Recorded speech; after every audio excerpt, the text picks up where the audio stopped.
Communist പാർട്ടിയുടെ സമുന്നത നേതാവും സ്വാതന്ത്ര്യസമര സേനാനിയും കേരള മുഖ്യമന്ത്രിയുമായിരുന്ന സഖാവ് സി അച്യുതമേനോന്റെ ചരമവാർഷിക ദിനമാണ് ആഗസ്റ്റ് 16.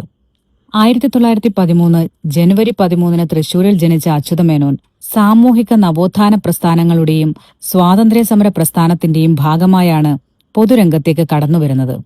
തുടർന്ന് കമ്മ്യൂണിസ്റ്റ് പാർട്ടിയുടെ ഭാഗമായി മാറിയ അദ്ദേഹം പാർട്ടി സംഘടിപ്പിക്കുന്നതിന് ത്യാഗപൂർണമായ നേതൃത്വം നൽകി. ദീർഘകാലം ഒളിവ് ജീവിതം നയിച്ച അദ്ദേഹം നിരവധി വർഷങ്ങൾ ജയിൽവാസവും അനുഭവിച്ചു. തിരുക്കൊച്ചി പാർട്ടി ഘടകത്തിന്റെ സെക്രട്ടറിയായി പ്രവർത്തിച്ച സി അച്യുതമേനോൻ പിന്നീട് പാർട്ടി സംസ്ഥാന സെക്രട്ടറിയായി. പാർട്ടി കേന്ദ്ര സെക്രട്ടേറിയറ്റിലും അംഗമായിരുന്നു അച്യുതമേനോൻ. 1957 ആദ്യ CPI മന്ത്രിസഭയിൽ ധനകാര്യമന്ത്രിയായിരുന്ന അദ്ദേഹം അവതരിപ്പിച്ച സംസ്ഥാനത്തിന്റെ ആദ്യ ബഡ്ജറ്റ് ഇന്നും ഒരു പഠന ഗ്രന്ഥമാണ്. പിന്നീട് ആ മന്ത്രിസഭയിൽ ആഭ്യന്തര വകുപ്പിന്റെ ചുമതല കൂടി അദ്ദേഹം വഹിച്ചു. 1969 അദ്ദേഹം മുഖ്യമന്ത്രിയായി ചുമതലയേറ്റു. ആധുനിക കേരളത്തെ രൂപപ്പെടുത്തുന്നതിൽ നിർണായക പങ്കുവഹിച്ച ഭരണാധികാരിയാണ് അച്യുതമേനോൻ.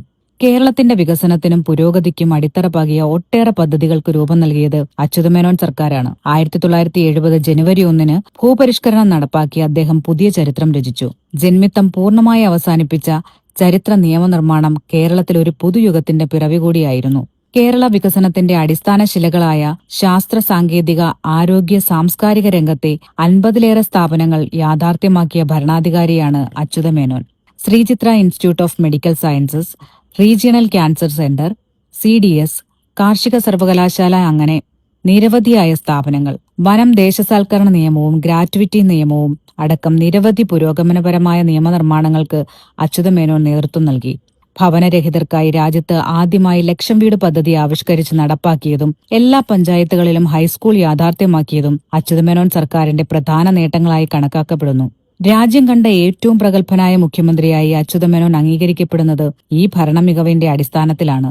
ആരെല്ലാം തമസ്കരിക്കാൻ ശ്രമിച്ചാലും അച്യുതമേനോന്റെ സംഭാവനകൾ കേരളം എക്കാലവും സ്മരിക്കും. തമസ്കരിക്കും തോറും ശോഭയേറുന്നതാണ് ആ വ്യക്തിത്വം. ഇന്ന് കേരളം അഭിമാനത്തോടെ ലോകത്തിനു മുന്നിൽ ഉയർത്തിക്കാട്ടുന്ന ആരോഗ്യ വിദ്യാഭ്യാസ രംഗത്തെ കേരള മാതൃകയ്ക്ക് അടിസ്ഥാനമിട്ട ഭരണാധികാരിയാണ് അച്യുതമേനോൻ എന്ന യാഥാർത്ഥ്യം അംഗീകരിച്ചേ മതിയാവൂ. രാഷ്ട്രീയ നേതാവിനും ഭരണാധികാരിക്കുമപ്പുറം സി അച്യുതമേനോൻ പ്രതിഭാശാലിയായ എഴുത്തുകാരനായിരുന്നു, പ്രഭാഷകനായിരുന്നു, സാഹിത്യ നിരൂപകനായിരുന്നു. അച്യുതമേനോൻ ഒരു അപൂർവ മാതൃകയാണ്. ആദർശത്തിന്റെ, ത്യാഗത്തിന്റെ, ലാളിത്യത്തിന്റെ, ഇച്ഛാശക്തിയുടെ, ജനകീയ പ്രതിബദ്ധതയുടെ ഒരു ഉജ്ജ്വല മാതൃക. ആ മഹത്തായ മാതൃക തലമുറകൾക്ക് വഴികാട്ടും. ആ ദീപ്ത സ്മരണകൾക്ക് മുന്നിൽ ആദരവോടെ ശിരസ് നമിക്കുന്നു.